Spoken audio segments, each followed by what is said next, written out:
The Mercedes eVito is where practicality meets premium luxury. Now, this is the electric version of the car, and we're going to see how it parks and how premium and how actually practical this car is.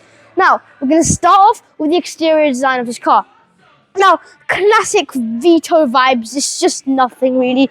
You just got your normal LED headlights. You have nothing much going on. I mean, as it's an electric car, there is fake vents, I guess. And you also got the same on the other side. Now, if we move on to the side profile, the major difference you do find is it does say E-electric on the car, so that's where you know you got 20-inch alloy wheels. You do have plastic door mirrors. That's definitely not a good sign. And if we move on more to the back, you do have very blackened out windows, and you got this little crease piece over here behind the passenger's door.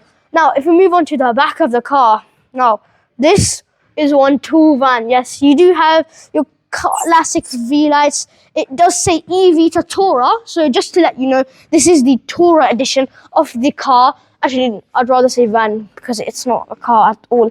And now, we're going to go onto the interior of the car. Alright, here it's saying in the interior of the eVito, I do feel it's really spacious. You can see there's 3 seats in the front, and it really is nice. So, in the driver's seat, the steering wheel does feel really nice and haptic. You do have some touch-sensitive buttons, but that is not a big problem. The buttons are separated from the screen, so you're not going to have to fiddle them while driving. And talking about the screen, it is really responsive. It's a responsive screen. And talking about the middle seat, you find me up in here, there is a little hump, but other than that, yeah, I would say it's not very uncomfortable. Glove box. Yes, it's decent sized. It's all right. You got some storage space over here. I'm not sure what that is for. But if we go back in the driver's seat, you have your own armrest. Talking about the doors, the material quality isn't Mercedes standard.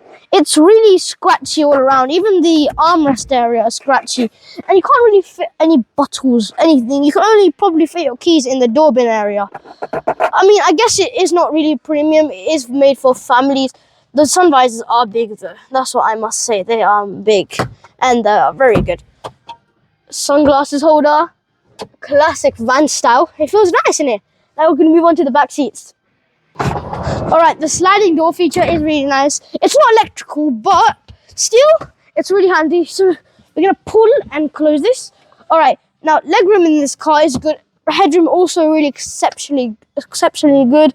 You got your AC vents here, and I'm not sure what this piece is for. I guess it's kind of useless, you would say. Alright, they are the AC vents control, so you want to control the fan speed or anything. Middle seat, all these are indoor. No, that's not individual, but still, all seats have a nice area, flat floor, and so you can stretch your feet out. But there is no storage on the front seats, though. But I couldn't say complain. It's really nice and roomy in here. So we're going to move on to the next row seats. Now there is a handle here on the bottom of the seat to access to go to the third row. So then we can go inside. Okay. All right. Here, sitting in the third row, it does feel nice and all. You have the same amount of legroom. The headroom's also the same. It just feels a little bit darker because the windows are blacked out. But there's not much light. But again, you do have the same AC vents as you do in the second row. And the seats are just as comfortable. Practicality isn't much. You do have one cup holder. And you have one storage space to put your phone, and you got your speakers back here. Other than that, the material again, scratchy. So now we're going to move on to the boot of the car. Alright, here we're going to move on, open the boot of the car. Alright, that is one massive opening. Now, with all seats in place, you will have 1,300 liters of space. That's absolutely massive. As you can see, got some load through over here. There's not much boot features, I would say. You don't have any 12-watt sockets. No. Fold that seats down, you will have over 2,000 liters of space. Fold all the seats down, except the front row, obviously. You're going to have over 5,000 liters of space. Now, this is one luggage carrier. It is. Now, we're going to be talking about price, range, and specs. One thing I do want to know, if you're short like me, you can pull with this handle and that's a loud shot. All right, now we're going to move on talking about price specs.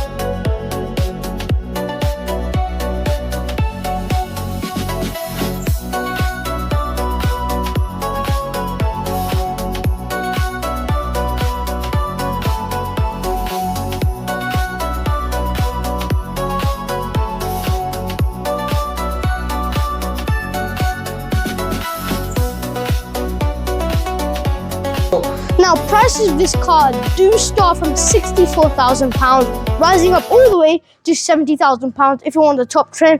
Now, range is an important factor in this car. It is a van, so you wouldn't expect much range. So it goes up to 221 miles of range, WLTP figure.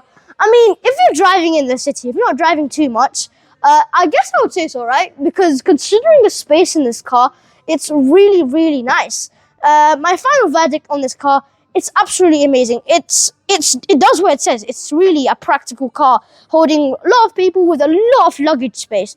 But one thing I would want to say is that a step down of quality. Now, it's a Mercedes car. If you hear of Mercedes, you know there are premium quality. I wouldn't say this car is a definition of that. But yeah, it's really good in practicality. If that's your main priority, then yeah, this is a car that's amazing and you might be looking for. It's Mohammed Harris here, Little Xpert, signing off.